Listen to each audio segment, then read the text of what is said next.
L'infirmier a été licencié pour vol et la directrice de l'hôpital lui a posé une question. Sa réponse l'a fait tomber à genoux.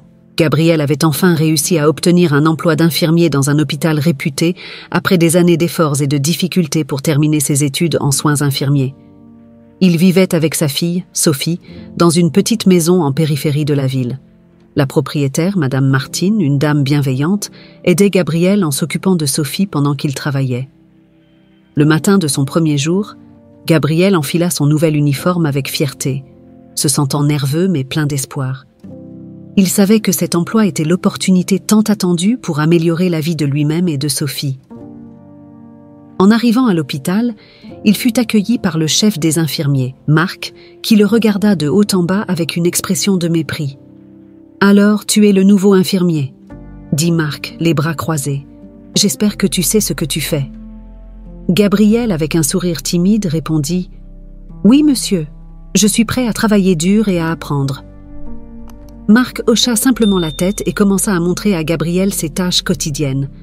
Le superviseur semblait manquer de patience et, à plusieurs reprises, fit des remarques sarcastiques sur l'inexpérience de Gabriel. Cependant, Gabriel resta calme et déterminé, et, pendant son service, Gabriel rencontra quelques collègues qui se montrèrent plus amicaux. Martine, une infirmière chevronnée, lui donna quelques conseils. « Ne fais pas attention à Marc, » dit-elle en rangeant des médicaments. « Il est comme ça avec tous les nouveaux. Fais juste ton travail et il te laissera tranquille avec le temps. » Gabriel la remercia et continua ses tâches, se concentrant sur la qualité de son travail. Il savait qu'il devait prouver sa valeur, non seulement à Marc, mais à tout l'hôpital. À la fin de la journée, Gabriel se sentait épuisé, mais satisfait. Il rentrait chez lui en pensant à Sophie et à combien cet emploi pourrait améliorer leur vie. Madame Martine était, comme toujours, là pour l'accueillir. « Comment s'est passée ta première journée, Gabriel ?» demanda-t-elle en souriant. « Ça a été difficile, Madame Martine, mais je vais m'adapter. Il me faut juste un peu de temps, » répondit-il, prenant Sophie dans ses bras et se sentant reconnaissant d'avoir une amie aussi solidaire. En mettant Sophie au lit, Gabriel réfléchit aux défis qu'il avait affrontés et à ceux qui l'attendaient encore. Déterminé à réussir, il savait que ce n'était que le début de son parcours à l'hôpital. Et ainsi, avec un espoir renouvelé et une détermination inébranlable, Gabriel était prêt à affronter ce qui l'attendait, toujours avec l'objectif d'offrir une meilleure vie à sa fille et de se démarquer comme un excellent infirmier. Gabriel se leva tôt, déterminé à bien faire son travail lors de son deuxième jour à l'hôpital. Malgré le mépris de Marc, le chef des infirmiers, il resta concentré sur ses tâches, toujours avec un sourire et une volonté d'aider. Dès le matin, Gabriel fut désigné pour s'occuper de Madame Lucie, une patiente âgée en convalescence après une opération. Avec patience et affection, il aida Madame Lucie à se lever et à marcher dans le couloir. La vieille dame, reconnaissante pour son attention, parla de la gentillesse et de la compétence du nouvel infirmier à d'autres infirmières. « C'est un ange », dit Madame Lucie en souriant à Gabriel. « Je suis sûre que je vais me rétablir plus vite grâce à lui. » La dévotion de Gabriel ne passa pas inaperçue. Martine, l'infirmière expérimentée qui lui avait donné des conseils le premier jour, commença à noter l'impact positif qu'il avait sur les patients. Elle en parla à d'autres collègues et bientôt Gabriel commença à gagner la confiance et l'admiration de certains membres de l'équipe. Pendant une pause, en prenant un café dans la salle du personnel, Gabriel fut abordé par Renée, la directrice de l'hôpital. Elle était une femme élégante et imposante, mais avec un regard chaleureux. « Bonjour, Gabriel », dit Renée en souriant. « J'ai entendu parler de l'excellent travail que vous faites. Continuez ainsi. » « Merci, madame, » répondit Gabriel, un peu surpris par l'attention de la directrice. « Je fais de mon mieux. » Renée observa Gabriel un moment, ressentant une étrange familiarité avec lui. Il y avait quelque chose dans ses yeux, dans sa manière d'être, qui lui rappelait quelqu'un, mais elle n'arrivait pas à identifier qui.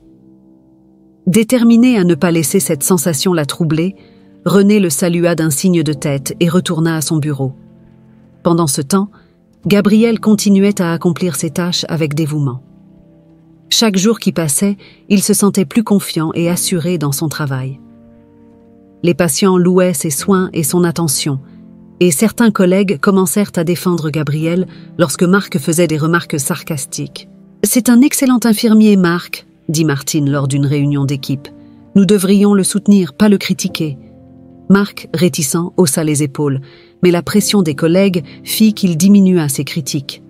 À la fin d'une autre journée de travail, Gabriel se sentait fatigué mais heureux. Il savait qu'il était sur la bonne voie et qu'avec persévérance, il pourrait surmonter tous les obstacles. En rentrant chez lui, il fut accueilli par Madame Martine et Sophie avec des sourires. « Aujourd'hui a été une bonne journée, papa ?» demanda Sophie tout excitée. « Oui, ma chérie », répondit Gabriel en serrant sa fille dans ses bras. « Chaque jour s'améliore. » Et ainsi, Gabriel continuait à se consacrer à son travail, gagnant la confiance et le respect de ceux qui l'entouraient. Il ne le savait pas encore, mais ses actions commençaient à changer non seulement sa vie, mais celle de tous ceux qui l'entouraient. Renée, la directrice de l'hôpital, ne cessait de parler de Gabriel chez elle. Elle vantait sa dévotion, son empathie et l'impact positif qu'il avait sur les patients et l'équipe. Son mari, Édouard, écoutait ses louanges avec un malaise croissant. « Ce Gabriel doit vraiment être un employé exemplaire », commenta Renée pendant le dîner. « Les patients l'adorent et même l'équipe est plus motivée. » Édouard, un homme jeune et ambitieux, ressentit une pointe de jalousie. Il se demanda pourquoi Renée était si impressionnée par un simple infirmier. Cette admiration lui semblait exagérée et suscita en lui une méfiance croissante. Décidé à protéger sa position et son statut, Édouard commença à observer Gabriel de près, cherchant le moindre prétexte pour lui nuire. À l'hôpital, Gabriel continuait, sans se douter des intrigues, à se concentrer sur son travail avec la même dévotion. Sa routine consistait à s'occuper des patients, assister aux opérations et s'assurer que chacun recevait la meilleure attention possible. Son empathie et son professionnalisme gagnaient de plus en plus de personnes. Un jour, alors que Gabriel aidait Madame Lucie à prendre ses médicaments, Édouard apparut dans le couloir et les observa de loin. Il vit combien Gabriel était attentionné et gentil, ce qui ne fit qu'augmenter sa méfiance. « Bonjour, Madame Lucie », dit Gabriel avec un sourire. « Comment vous sentez-vous aujourd'hui ?»« Grâce à vous, beaucoup mieux, Gabriel », répondit Madame Lucie. « Vous êtes un ange. » Édouard n'aima pas ce qu'il entendit. Il décida de suivre discrètement Gabriel dans l'hôpital, espérant le surprendre en train de commettre une erreur. Cependant, Gabriel continuait à accomplir ses tâches impeccablement. Le soir, chez lui, Édouard mentionna ses soupçons à Renée. « Tu parles tellement de ce Gabriel, mais as-tu pensé qu'il pourrait cacher quelque chose ? Personne n'est parfait à ce point. » Renée fronça les sourcils. « Édouard, c'est juste un infirmier dévoué. Je ne vois aucune raison de douter de lui. »« Je dis simplement qu'il vaut mieux rester vigilant, » insista Édouard. Les jours passaient et Édouard ne renonçait pas à ses soupçons. Il commença à poser des questions indirectes aux collègues de Gabriel, cherchant à découvrir quelque chose de compromettant. Cependant, les réponses étaient toujours positives. Tous louaient Gabriel pour son dévouement et son professionnalisme. Gabriel, ignorant les intentions d'Édouard, continuait à se consacrer à son travail et à ses patients. Il se sentait comblé de voir la récupération des patients et la gratitude dans leurs yeux. Un jour, alors que Gabriel faisait ses rondes, il rencontra Renée dans le couloir. Elle s'arrêta pour lui parler. « Gabriel, j'ai entendu beaucoup d'éloges à votre sujet, » dit Renée. « Je suis très satisfaite de votre travail. Continuez comme ça. »« Merci, madame, » répondit Gabriel en souriant. « Je fais simplement de mon mieux. » Alors que Renée s'éloignait, Gabriel ressentit une étrange sensation que quelque chose n'allait pas, mais il ne put identifier quoi. Il décida de ne pas y accorder trop d'importance et continua son travail avec la même dévotion. Édouard, quant à lui, était déterminé à trouver quelque chose contre Gabriel. Sa méfiance et sa jalousie l'aveuglaient, et il était prêt à tout pour protéger sa position, même si cela signifiait nuire à quelqu'un d'innocent. L'intrigue de la jalousie et des soupçons commençait à se dérouler, et Gabriel, sans le savoir, se trouvait au centre d'un tourbillon qui pourrait changer sa vie pour toujours.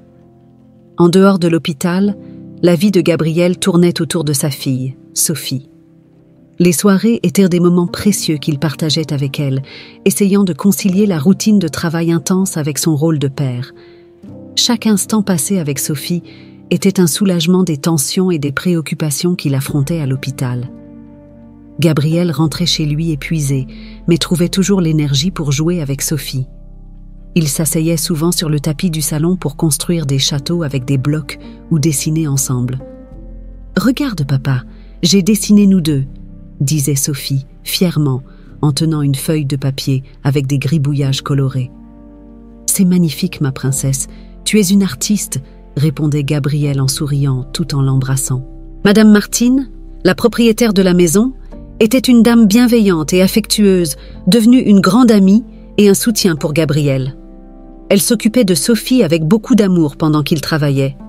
Madame Martine traitait Sophie comme si elle était sa propre petite fille, toujours prête à raconter des histoires ou à préparer un goûter. « Gabriel, vous faites un travail merveilleux en tant que père », disait Madame Martine un soir, en préparant le dîner. « Sophie est une fille adorable. »« Je ne sais pas ce que je ferais sans votre aide, Madame Martine, » répondait Gabriel sincèrement. « Vous êtes une vraie bénédiction pour nous. » Le week-end, Gabriel faisait un point d'honneur à emmener Sophie au parc. Il passait des heures à courir, à jouer au balançoire et à s'amuser. C'étaient des moments de pure joie et de détente, où Gabriel pouvait oublier les défis du travail et se concentrer uniquement sur le bonheur de sa fille. Un après-midi, alors qu'ils étaient au parc, Sophie pointa du doigt un vélo rose dans la boutique de l'autre côté de la rue. « Papa, regarde ce vélo. Tu crois que je pourrais l'avoir ?» Gabriel regarda le vélo, puis les yeux pleins d'espoir de Sophie. « Nous verrons, ma chérie. Si tu continues à bien te comporter et à faire des efforts, peut-être pour ton anniversaire ?» Sophie sourit, satisfaite de la réponse, et continua à jouer. Gabriel se promit de tout faire pour réaliser le souhait de sa fille. Les soirées du vendredi étaient réservées aux soirées cinéma à la maison. Gabriel et Sophie choisissaient un film pour enfants, faisaient du pop-corn et se blottissaient sur le canapé. C'était un rituel qu'ils adoraient et qui renforçait encore leur lien. Gabriel prenait aussi le temps d'enseigner à Sophie quelques leçons de vie. Il l'encourageait à être curieuse, à poser des questions et à toujours donner le meilleur d'elle-même. « Tu peux être ce que tu veux, Sophie. Ne laisse jamais personne te dire le contraire, » disait-il, plein de fierté et d'espoir. Madame Martine, quant à elle, aidait Gabriel à maintenir la maison en ordre et à s'occuper des petites nécessités du quotidien. Elle veillait à ce que Sophie ait une routine stable et qu'il ne manque jamais rien. Gabriel savait que la vie n'était pas facile, mais il était déterminé à faire de son mieux pour sa fille. Il trouvait sa force dans la pureté du sourire de Sophie et dans le soutien inconditionnel de Madame Martine. Chaque jour était un nouveau défi, mais aussi une nouvelle opportunité d'être le père et le professionnel qu'il avait toujours rêvé d'être. Ainsi, entre la routine épuisante de l'hôpital et les moments tendres à la maison, Gabriel poursuivait son parcours avec courage et espoir, toujours concentré sur le bien-être de Sophie et la construction d'un avenir meilleur pour eux deux. Les jours à l'hôpital suivaient une routine intense, mais Gabriel restait ferme dans son dévouement. Il avait déjà gagné la confiance de nombreux patients et collègues, et son travail était reconnu par Renée, la directrice de l'hôpital. Cependant, un incident inattendu allait tout changer. Un matin, lors de la conférence quotidienne, il fut annoncé qu'un lot de médicaments importants avait disparu du stock. La nouvelle tomba comme une bombe parmi les employés et l'atmosphère à l'hôpital devint tendue. Renée, inquiète, convoqua une réunion d'urgence pour discuter de la situation. Édouard, toujours attentif à toute opportunité de nuire à Gabriel, fut rapide à suggérer qu'il pourrait être le coupable. « Avec tout le respect que je vous dois, Renée, nous devons envisager toutes les possibilités. Gabriel est nouveau ici et, malgré sa bonne réputation, il est étrange que cela se produise justement maintenant, » dit Édouard, semant le doute. Renée fronça les sourcils, se sentant mal à l'aise avec l'insinuation. « Édouard, nous ne pouvons accuser personne sans preuve, mais tu as raison, nous devons enquêter pour garantir que justice soit faite. » Tandis que l'enquête commençait, Gabriel continuait à accomplir ses tâches, ignorant ce qui se tramait contre lui. Cependant, il ne fallut pas longtemps avant qu'il ne soit convoqué au bureau de Renée. « Gabriel, j'ai besoin que vous me suiviez, dit René, avec un regard sérieux. Au bureau, Gabriel fut informé de la disparition des médicaments et des soupçons qui pesaient sur lui. Choqué et se sentant injustement accusé, il tenta de se défendre. « Madame René, je ne ferai jamais une chose pareille. Je suis ici pour aider, pas pour nuire, » dit Gabriel, la voix tremblante. « Je veux croire en vous, Gabriel, mais nous devons suivre les protocoles. Jusqu'à ce que l'enquête soit terminée, vous serez suspendu, » répondit René, visiblement bouleversé par la situation. Dévasté, Gabriel quitta l'hôpital la tête basse. Il pensait à Sophie et à l'avenir incertain qui les attendait. En rentrant chez lui, Gabriel fut accueilli par Madame Martine, qui remarqua immédiatement que quelque chose n'allait pas. « Que s'est-il passé, Gabriel » demanda-t-elle, inquiète. Gabriel raconta tout, tandis que des larmes silencieuses coulaient sur son visage. Madame Martine, choquée, tenta de le consoler. « Nous allons surmonter cela, Gabriel. La vérité finira par éclater, » dit-elle en le serrant dans ses bras. Les jours suivants, Gabriel lutta pour garder espoir. Il passait plus de temps avec Sophie, essayant de cacher son inquiétude à sa fille. Cependant, les nuits étaient remplies de pensées agitées et de la peur de ce qui pourrait arriver. Pendant ce temps, à l'hôpital, l'enquête continuait. René examinait les dossiers et parlait aux employés, déterminé à découvrir la vérité. Elle savait que Gabriel était un bon infirmier et ne pouvait pas croire qu'il soit coupable. Édouard, quant à lui, se sentait victorieux. Il observait de près chaque mouvement de René, espérant que la culpabilité retomberait définitivement sur Gabriel. La tension à l'hôpital était palpable et la situation de Gabriel semblait de plus en plus désespérée. Il savait qu'il devait prouver son innocence, non seulement pour lui-même, mais pour assurer l'avenir de Sophie. Ainsi, entre la douleur de l'accusation et l'espoir d'être innocenté, Gabriel affrontait l'un des moments les plus difficiles de sa vie. Il savait que la vérité devait éclater, et il était prêt à se battre pour cela, peu importe la difficulté du chemin. Déterminé à découvrir la vérité sur la disparition des médicaments et la possible culpabilité de Gabriel, René décida d'engager un détective privé. Elle ne pouvait pas accepter qu'un employé aussi dévoué soit coupable sans une enquête juste et approfondie. Le détective, un homme expérimenté nommé Richard, arriva à l'hôpital avec un air de professionnalisme qui rassura René. « Ne vous inquiétez pas, Madame René, je vais découvrir ce qui s'est vraiment passé ici, » dit-il en commençant à recueillir des informations. Richard débuta son travail en interviewant les employés. Il commença par les personnes ayant accès au stock de médicaments. Il parla avec Martine, l'infirmière chevronnée, qui défendit fermement Gabriel. « Gabriel est l'un des infirmiers les plus dévoués que j'ai jamais rencontrés. Je ne crois pas qu'il ferait une chose pareille, » affirma Martine avec conviction. Le détective interrogea également Marc, le chef des infirmiers. Marc, bien que n'ayant pas une opinion forte sur la culpabilité de Gabriel, mentionna qu'Édouard, le mari de René, semblait très intéressé à pointer Gabriel comme coupable. « Édouard a mentionné Gabriel dès le début. J'ai trouvé cela étrange, » commenta Marc, levant un sourcil. Richard nota tout minutieusement, observant les interactions et l'ambiance de l'hôpital. Il commença à suivre discrètement les mouvements des employés, en particulier d'Édouard, qui semblait toujours être dans les parages. Pendant ce temps, Gabriel essayait de garder son calme et de continuer à s'occuper de Sophie. Il savait qu'il devait être fort pour elle, mais la suspension l'inquiétait pour l'avenir. Chaque soir, il s'asseyait au bord du lit de Sophie, tenant sa petite main, cherchant à trouver la force. « Papa, tu vas retourner travailler à l'hôpital ?» demandait Sophie, les yeux grands et curieux. « Oui, ma chérie, il faut juste attendre un peu », répondait Gabriel avec un sourire forcé. Au fond, il craignait le pire, mais il ne laissait rien paraître pour ne pas inquiéter sa fille.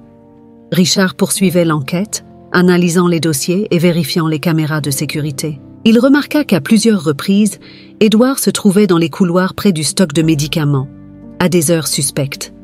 Cela souleva encore plus de soupçons sur l'implication d'Édouard dans la disparition. Un après-midi, en examinant les enregistrements, Richard trouva quelque chose de révélateur. Dans une des vidéos, on voyait Édouard entrer dans le stock de médicaments sans raison apparente et en sortir peu après, regardant autour de lui comme s'il vérifiait si quelqu'un l'observait. Richard décida de confronter discrètement Édouard pour voir sa réaction. Il le trouva dans un des couloirs de l'hôpital et entama une conversation décontractée. « Bonjour, Édouard. J'enquête sur la disparition des médicaments et j'ai remarqué que vous étiez souvent près du stock. Pouvez-vous me dire pourquoi ?» demanda Richard en observant attentivement la réaction d'Édouard. Édouard hésita, visiblement mal à l'aise. Je vérifiais juste que tout était en ordre, répondit-il en essayant de paraître détendu. Richard prit note mentalement de la réaction nerveuse d'Édouard et continua ses observations. Il savait qu'il se rapprochait de la vérité, mais il avait besoin de preuves plus concrètes. Pendant ce temps, Renée suivait de près les progrès de l'enquête, anxieuse de résoudre l'affaire et peut-être de laver le nom de Gabriel. Elle savait que la vérité devait éclater, non seulement pour que justice soit faite, mais aussi pour préserver l'intégrité de l'hôpital. Gabriel, bien que toujours suspendu, sentait une petite lueur d'espoir en sachant qu'un détective enquêtait sur l'affaire. Il croyait que la vérité serait révélée et qu'il pourrait reprendre sa vie et son travail à l'hôpital. Chaque jour qui passait, la tension montait, et tout le monde à l'hôpital attendait avec impatience la résolution du mystère.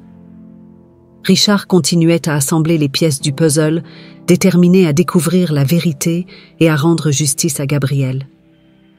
Tandis que Richard poursuivait son enquête, l'histoire de Gabriel commença à se dévoiler davantage. Gabriel avait grandi dans un orphelinat sans jamais connaître ses parents biologiques. Dès son plus jeune âge, il avait appris à se battre pour tout ce dont il avait besoin, développant une détermination inébranlable et un caractère fort.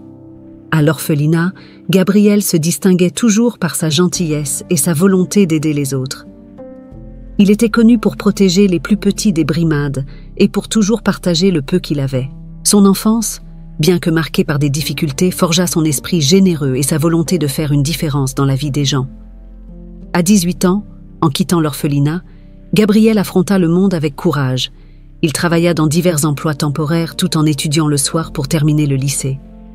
Son parcours jusqu'à l'école d'infirmier fut ardu, marqué par des nuits sans sommeil, à étudier et travailler pour payer les factures. Sa dévotion finit par porter ses fruits lorsqu'il obtint une bourse pour étudier les soins infirmiers. Durant ces années d'études, Gabriel se distingua non seulement académiquement, mais aussi lors de ses stages pratiques, où il montrait un soin exceptionnel pour les patients. Il était toujours le premier à se porter volontaire pour aider et le dernier à quitter l'hôpital.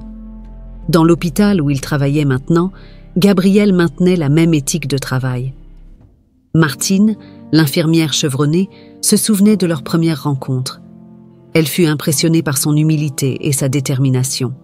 « Gabriel est l'une des personnes les plus dévouées que j'ai jamais rencontrées », dit Martine à Richard lors d'une des entrevues. « Il met toujours les patients en premier et ne se plaint jamais, peu importe la difficulté de la situation. » Les autres collègues avaient des histoires similaires à raconter. Une fois, Gabriel était resté des heures après son service pour s'occuper d'un patient en état critique, même sachant que cela signifiait moins de temps avec sa fille Sophie. « Il n'a pas fait ça pour la reconnaissance », commenta João, un des médecins. « Il l'a fait parce qu'il se soucie vraiment des autres. » Pendant ce temps, Gabriel, suspendu de son travail, passait ses journées à essayer de maintenir une routine normale pour Sophie. Il l'aidait avec ses devoirs, préparait les repas et tentait de ne pas laisser paraître son inquiétude. « On va surmonter ça, papa ?» demanda Sophie un soir, blottie contre lui sur le canapé. « Oui, ma chérie. Je te promets que tout ira bien, » répondit Gabriel, embrassant le front de sa fille et la serrant contre lui. Les nuits, cependant, étaient plus difficiles. Gabriel se retrouvait souvent à penser à son passé et aux luttes qu'il avait affrontées. Il savait qu'il était innocent et ressentait un mélange de frustration et de tristesse d'être accusé injustement. Mais l'espoir que Richard découvrirait la vérité lui donnait la force de continuer. Richard, de son côté, était de plus en plus convaincu de l'innocence de Gabriel. Il voyait combien Gabriel était respecté et aimé par ses collègues et comment il avait surmonté d'énormes obstacles pour en arriver là. « L'histoire de cet homme est impressionnante », dit Richard à Renée lors d'une de leurs réunions de mise à jour. Il est un exemple de résilience et de dévouement. Je ne crois pas qu'il soit impliqué dans la disparition des médicaments.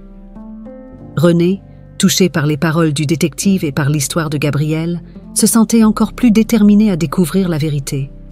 Elle savait que Gabriel était un atout précieux pour l'hôpital et, plus important encore, une personne de grande valeur. Avec l'enquête avançant et la vérité sur le point d'être révélée, la tension à l'hôpital était palpable. Tout le monde attendait avec impatience le dénouement, dans l'espoir que la justice prévaudrait et que Gabriel pourrait reprendre le travail qu'il aimait tant. Ainsi, tandis que Richard continuait à rassembler les pièces du puzzle, l'histoire de Gabriel devenait un exemple de résilience et de courage, inspirant tous ceux qui l'entouraient et préparant le terrain pour la révélation finale qui changerait leur vie pour toujours.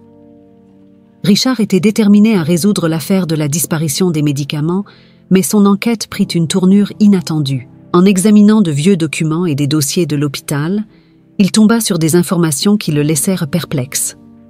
Parmi les archives, il trouva des dossiers médicaux de plus de 20 ans mentionnant une jeune fille nommée Renée. Intrigué, Richard commença à enquêter sur le passé de Renée. Il découvrit que, dans sa jeunesse, Renée avait eu une relation avec un jeune homme d'origine modeste. Leur romance fut brusquement interrompue par la pression des parents de Renée, qui n'acceptaient pas cette relation à cause de la différence de classe sociale. Renée fut forcée d'abandonner son amour, mais il y avait un détail que personne ne connaissait. Elle était enceinte au moment de la séparation. Renée donna naissance à un garçon, mais ses parents l'obligèrent à le confier à un orphelinat pour sauver les apparences et protéger la réputation de la famille. Le nom du bébé était Gabriel. Richard fut bouleversé par cette découverte. Gabriel, l'infirmier dévoué et injustement accusé, était le fils biologique de Renée. Le détective savait que cette information changerait tout, mais il avait besoin de preuves concrètes avant de révéler la vérité. Pendant ce temps, Gabriel continuait à vivre sous l'ombre de l'accusation. Il essayait de maintenir une normalité à la maison, en s'occupant de Sophie et en cherchant des façons d'occuper son temps. L'inquiétude pour l'avenir était constante, mais il s'accrochait à l'espoir que la vérité finirait par éclater. Une nuit, en mettant Sophie au lit, Gabriel réfléchit à sa vie. Il pensa à l'orphelinat où il avait grandi, aux luttes qu'il avait surmontées et aux rêves qu'il avait toujours eus de connaître ses parents biologiques. Il se demandait qui ils étaient et pourquoi ils l'avaient abandonné, mais ces questions restaient sans réponse. Richard poursuivait son enquête et parvint à retrouver une ancienne amie de Renée, qui confirma l'histoire du lien amoureux interdit et de la grossesse. Avec ces nouvelles informations, Richard décida de confronter Renée. Il savait que la vérité devait être révélée, non seulement pour innocenter Gabriel, mais aussi pour réunir une famille séparée injustement. Le lendemain matin, Richard demanda une réunion avec Renée dans son bureau. Elle était anxieuse de connaître les résultats de l'enquête, mais elle ne s'attendait pas à la révélation qu'elle allait entendre. « Renée, au cours de mon enquête, j'ai découvert quelque chose de surprenant, » commença Richard avec un ton sérieux. « Gabriel n'est pas seulement un excellent infirmier injustement accusé, il est votre fils biologique. » Renée resta stupéfaite. « Que dites-vous, Richard? C'est impossible. » J'ai trouvé des dossiers médicaux et parlé à des personnes qui ont confirmé l'histoire. Vous avez eu un fils il y a plus de 20 ans et il a été confié à un orphelinat. Ce fils, c'est Gabriel, expliqua Richard en montrant les documents qu'il avait réunis. Renée sentit le sol se dérober sous ses pieds. Les souvenirs douloureux de son passé refirent surface et elle comprit que Gabriel était le garçon qu'elle avait été forcée d'abandonner. Les larmes remplissaient ses yeux tandis que la réalité s'imposait. Je n'ai jamais su ce qui lui était arrivé. Mes parents m'ont obligée à le confier, dit Renée, la voix tremblante. J'ai toujours pensé à lui, me demandant où il pouvait être, s'il allait bien. Richard posa une main sur son épaule, lui offrant son soutien. Renée, il est temps de réparer cette erreur. Gabriel mérite de connaître la vérité, et vous méritez de retrouver votre fils. Renée, encore sous le choc, acquiesça. Elle savait qu'elle devait dire à Gabriel la vérité sur ses origines, mais elle savait aussi que ce ne serait pas facile. Il y avait beaucoup à expliquer et de nombreux sentiments à affronter. Pendant ce temps, Gabriel continuait sa routine, essayant d'ignorer l'angoisse de sa suspension et l'incertitude de l'avenir. Il n'avait aucune idée de ce qui allait être révélé. La vérité était sur le point d'émerger, apportant avec elle non seulement la résolution d'une injustice, mais aussi la réunion d'une famille séparée par le destin. René et Gabrielle allaient affronter un moment décisif dans leur vie, où le passé et le présent se rencontreraient de manière inattendue et transformante. Richard continuait ses investigations, déterminé à éclaircir complètement la disparition des médicaments et à innocenter Gabrielle. Pendant ses observations, il remarqua qu'Édouard, le mari de René, agissait de manière suspecte. Édouard semblait toujours être dans les parages à des moments cruciaux et faisait tout pour diriger les soupçons sur Gabrielle. Richard décida de suivre discrètement Édouard. C'est alors qu'il fit une découverte choquante. Édouard avait une liaison avec l'une des infirmières de l'hôpital, Caroline. Ils se retrouvaient souvent dans un café près de l'hôpital où ils discutèrent de manière intime et conspiratrice.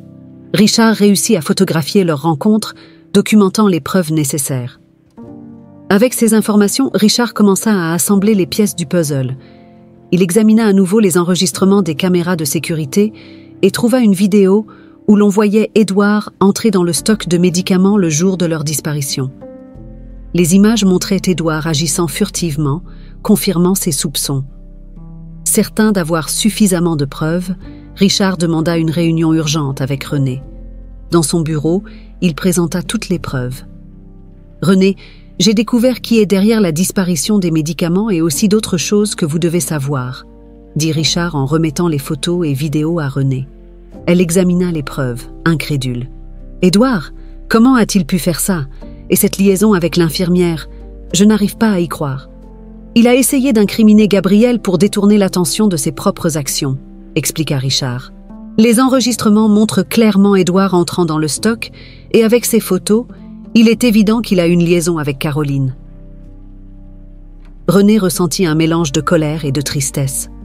Son mari l'avait non seulement trahi, mais avait aussi tenté de ruiner la carrière d'un homme innocent.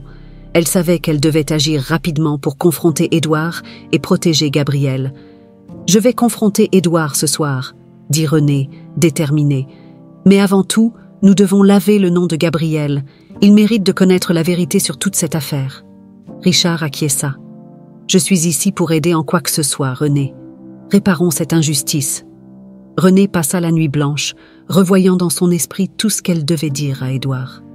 La trahison et les actions de celui-ci étaient impardonnables, et elle savait qu'elle devait l'affronter une fois pour toutes. Le lendemain matin, elle décida qu'il était temps d'agir. Édouard rentra chez lui à la fin de la journée, affichant une assurance que René voyait maintenant comme pure hypocrisie. Il entra par la porte avec un sourire, mais remarqua rapidement l'expression sérieuse et déterminée sur le visage de sa femme. « René, que se passe-t-il? Tu es bien ?» demanda-t-il, essayant de dissimuler son appréhension. René, gardant son calme, répondit froidement. « Nous devons parler, Édouard, maintenant. » Elle le conduisit jusqu'au salon, où elle avait disposé toutes les preuves rassemblées par Richard, les photos, les vidéos et les rapports. Édouard regarda la table, son expression se transformant en un mélange de choc et de peur. « René, qu'est-ce que tout cela signifie ?» demanda-t-il, tentant de maintenir son calme. « C'est la preuve de tes trahisons et de tes actes méprisables, » dit René d'une voix ferme. « Je sais pour ta liaison avec Caroline et je sais que tu as volé les médicaments pour incriminer Gabrielle. Comment as-tu pu faire ça, Édouard ?» Édouard, désespéré, tenta de se justifier. « René, s'il te plaît, écoute-moi. J'ai fait ça pour nous. Je pensais que Gabrielle se rapprochait trop de toi et j'avais peur de tout perdre. »« Tout perdre ?» René répéta, incrédule. « Tu as mis en péril la carrière d'un homme innocent par jalousie? Et la liaison avec Caroline? C'était aussi pour nous ?» Édouard secoua la tête, cherchant des mots pour justifier ses actions. « René, j'ai fait des erreurs, je le sais, mais nous pouvons surmonter cela ensemble. S'il te plaît, pardonne-moi. » René se leva, gardant une posture ferme. « Il n'y a pas de pardon pour ce que tu as fait, Édouard. Tu as détruit notre confiance et essayé de ruiner la vie de Gabrielle. Je ne peux pas, et je ne vais pas laisser cela impuni. » Édouard tenta de s'approcher, mais René le repoussa. « Tu dois quitter cette maison, maintenant. Et prépare-toi, car demain l'hôpital saura tout. » Édouard, sans autre option, prit quelques-unes de ses affaires et quitta la maison précipitamment. René ressentit un soulagement en le voyant partir, mais elle savait que le travail n'était pas terminé. Elle devait laver le nom de Gabrielle et s'assurer que justice soit rendue.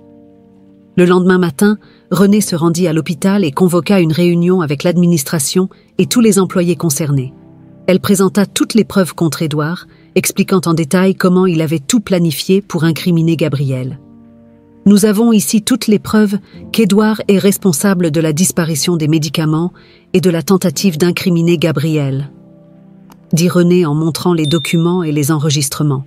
« Il a agi par jalousie et par peur de perdre sa position, et je vous présente mes excuses pour ne pas avoir vu cela plus tôt. » Les membres de l'administration furent choqués, mais remercièrent René pour son courage et sa transparence. Gabriel, qui avait été appelé à revenir à l'hôpital, était présent et écoutait tout avec un mélange de soulagement et d'émotion. « Gabriel, je suis désolée pour tout ce que tu as traversé, » dit René en s'approchant de lui. « Tu es un excellent infirmier et une personne intègre. J'espère que tu pourras nous pardonner l'erreur que nous avons commise. » Gabriel, les yeux embués de larmes, acquiesça. « Merci, Madame René. Je veux seulement reprendre mon travail et m'occuper des patients. » René sourit, sentant un énorme poids se lever de ses épaules. « Et tu le feras, Gabriel. À partir de maintenant, tu es officiellement réintégré à ton poste. » La réunion se termina dans un climat de soulagement et de renouveau. Gabriel se sentit reconnaissant pour le soutien et la justice enfin rendue. René savait qu'elle avait encore une dernière révélation à faire à Gabriel, mais pour l'instant, elle était heureuse de le voir innocenté et de retour à sa place.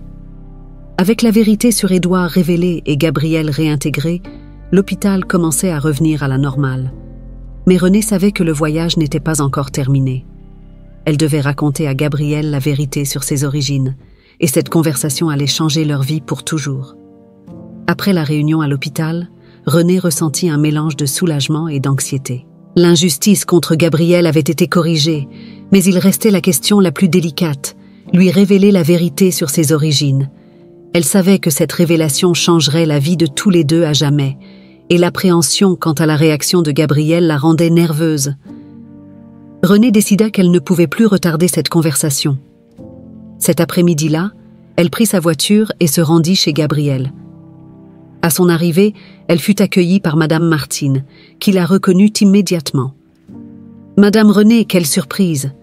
Gabriel est à la maison, entrez, je vous en prie, » dit Madame Martine gentiment. Gabriel apparut dans le salon, surpris de voir René là. « Madame René, qu'est-ce qui vous amène ici ?» René prit une profonde inspiration, essayant de trouver les bons mots. « Gabriel, nous devons parler. C'est au sujet de quelque chose de très important à propos de votre passé et du mien. » Curieux et légèrement inquiet, Gabriel acquiesça et s'assit, prêt à écouter ce que René avait à dire. « Gabriel, pendant l'enquête, j'ai découvert quelque chose qui change tout, quelque chose que je ne savais même pas moi-même jusqu'à récemment, » commença René, avec une légère tremblement dans la voix. « Il y a de nombreuses années, quand j'étais jeune, j'ai eu une relation que mes parents n'approuvaient pas. J'ai été forcée d'abandonner cette relation, mais j'étais enceinte à l'époque. » Gabriel écoutait attentivement, commençant à comprendre la direction de cette conversation. « Mes parents m'ont obligée à confier le bébé à un orphelinat pour protéger la réputation de la famille. Ce bébé, Gabriel, c'était toi. » Gabriel resta immobile, les mots résonnant dans son esprit. « Qu'est-ce que tu dis ?» Sa voix tremblait, presque un murmure. « Je suis ta mère biologique, Gabriel, » continua René, les larmes coulant maintenant librement sur son visage. « Je n'ai jamais su ce qui t'était arrivé. Mes parents ne m'ont pas permis de savoir. Quand j'ai découvert, c'était comme si une partie de moi qui était perdue était enfin revenue. » Gabriel ressentit un tourbillon d'émotions. Choc, incrédulité, tristesse et surtout une sensation écrasante de vérité. Il regarda dans les yeux de René et y vit la sincérité et le profond regret. « Tu es ma mère ?» répéta Gabriel, essayant de traiter l'information. « Et tout ça, pendant tout ce temps ?» René acquiesça, incapable de parler pendant un moment. « Oui, Gabriel, je suis désolée pour toute la souffrance que tu as endurée. Je n'ai jamais voulu t'abandonner, je n'ai jamais voulu que tu souffres. Si je pouvais changer le passé, j'aurais tout fait pour rester avec toi. » Gabriel, encore sous le choc, ressentit un mélange de douleur pour ce qu'il avait perdu et un soulagement inattendu en apprenant enfin la vérité sur ses origines. Les larmes remplirent ses yeux alors qu'il tentait de trouver les mots. J'ai toujours voulu savoir qui étaient mes parents, dit Gabriel, la voix étranglée. Je me suis toujours demandé pourquoi j'avais été laissée à l'orphelinat. Maintenant, je sais. René s'approcha et prit les mains de Gabriel dans les siennes. Je veux te demander pardon, Gabriel. Je sais que rien de ce que je dis ne pourra effacer le passé, mais je veux être présente dans ta vie à partir de maintenant, si tu le permets. Gabriel regarda René, voyant non seulement la directrice de l'hôpital, mais la femme qui lui avait donné la vie. La femme qui, malgré tout, était là maintenant, demandant pardon et offrant une nouvelle chance de connexion. C'est beaucoup à assimiler, admit Gabriel avec un profond soupir, mais je vois la sincérité dans tes yeux, et malgré tout, je veux croire que nous pouvons construire quelque chose à partir de cela. René sourit, un sourire d'espoir et de gratitude. Merci Gabriel, je promets de tout faire pour mériter ta confiance et pour rattraper le temps perdu. Les deux s'embrassèrent, un câlin plein d'émotions complexes, mais aussi d'une promesse d'un nouveau départ. Madame Martine, qui avait observé la conversation de loin, sourit avec des larmes aux yeux, heureuse de voir Gabriel trouver des réponses aux questions qui le tourmentaient depuis toujours. La révélation apporta rédemption tant pour René que pour Gabriel. Elle, pour enfin confronter son passé et chercher à corriger ses erreurs, et lui, pour trouver la vérité et une nouvelle connexion avec sa mère. Ensemble, ils savaient qu'ils auraient des défis à relever, mais ils avaient aussi l'opportunité de construire une nouvelle histoire, basée sur l'amour et la compréhension. Alors que le soleil se couchait, Gabriel et René s'assirent ensemble, parlant de leurs vies et de leurs rêves. L'avenir semblait maintenant plus lumineux, avec la promesse d'une famille enfin réunie. Avec la vérité révélée et Édouard hors de leur vie, René ressentit un profond soulagement. Elle et Gabriel savaient que la route pour reconstruire leurs vies ensemble serait difficile, mais ils étaient prêts à affronter l'avenir en famille. Le week-end suivant, Gabriel et Sophie emménagèrent chez René. Le déménagement fut marqué par des sentiments d'espoir et de renouveau. La maison de René, spacieuse et accueillante, se remplit bientôt de rires et de jeux de Sophie, apportant une nouvelle énergie à l'endroit. « Bienvenue dans notre nouveau chez nous », dit René, ému, en ouvrant la porte à Gabriel et Sophie. « Je suis tellement heureuse que nous ayons cette chance d'être ensemble. » Gabriel sourit et regarda autour de lui, sentant la sincérité dans les mots de sa mère. « Merci, René. Nous sommes heureux d'être ici aussi. Ce sera un nouveau départ pour nous tous. » René et Gabriel travaillèrent ensemble pour créer une routine harmonieuse. Les matins commençaient par un petit déjeuner en famille, où ils discutaient de leurs plans pour la journée. Sophie adorait les histoires que René racontait sur l'enfance de Gabriel, et ils se rapprochaient de plus en plus à chaque repas partagé. Les après-midi de samedi devinrent des moments spéciaux pour les sorties en famille. Ils visitaient des parcs, des musées et d'autres lieux où ils pouvaient créer des souvenirs heureux. Gabriel observait avec joie tandis que René et Sophie se rapprochaient, formant un lien de grand-mère et petite-fille qui remplissait son cœur de bonheur. À l'hôpital, le retour de Gabriel au travail fut accueilli par des applaudissements et des sourires. Ses collègues, qui connaissaient maintenant la vérité, l'accueillirent chaleureusement. Martine, l'infirmière vétéran, lui donna un câlin serré. « Nous sommes tellement heureux de te retrouver, Gabriel, » dit Martine. « Tu mérites tout le bonheur du monde. » Gabriel sourit, se sentant enfin en paix. « Merci, Martine. Je suis heureux d'être de retour. » René, maintenant sans l'ombre d'Édouard dans sa vie, se consacrait entièrement à sa nouvelle famille. Elle trouva la rédemption aux côtés de Gabriel et Sophie, et son cœur se remplissait de gratitude pour chaque moment passé ensemble. Une nuit, après avoir couché Sophie, René et Gabriel s'assirent sur la véranda, observant les étoiles. « Je n'arrive toujours pas à croire que nous nous sommes enfin retrouvés, » dit Gabriel, en regardant le ciel. « J'ai passé toute ma vie à me demander qui étaient mes parents, et maintenant je suis ici avec toi. » René prit la main de Gabriel. « Moi aussi, je me suis demandé chaque jour où tu étais, Gabriel. Pas un jour ne passait sans que je pense à toi et à ce que tu pouvais devenir. Maintenant que nous sommes ensemble, je sens que nous pouvons enfin commencer à vivre pleinement. » Gabriel regarda sa mère, voyant la sincérité et l'amour dans ses yeux. « Merci de me donner cette chance, René. Je promets de faire de mon mieux pour être le fils et le père que Sophie mérite. » Les mois suivants furent remplis de moments de joie et de croissance. René et Gabriel travaillèrent ensemble pour créer un environnement stable et aimant pour Sophie, qui s'épanouissait au milieu de l'affection et du soutien de sa nouvelle famille. René se redécouvrit en tant que grand-mère et mère, trouvant un nouveau but aux côtés de Gabriel et Sophie. Elle s'impliqua dans des projets communautaires et à l'hôpital, déterminée à faire une différence dans la vie des autres, tout comme elle l'avait fait dans celle de Gabriel. Gabriel, quant à lui, trouva la paix qu'il avait toujours souhaitée. Il avait maintenant une famille à aimer et à protéger, ce qui lui donnait la force et la motivation de continuer. Sa relation avec René se renforçait chaque jour et il se sentait reconnaissant pour chaque moment partagé. Un après-midi ensoleillé, alors qu'ils jouaient dans le jardin, Sophie courut vers Gabriel et René, tenant un dessin qu'elle avait fait. « Regardez, j'ai dessiné notre famille », dit-elle fièrement en montrant le papier. René et Gabriel s'agenouillèrent pour voir le dessin.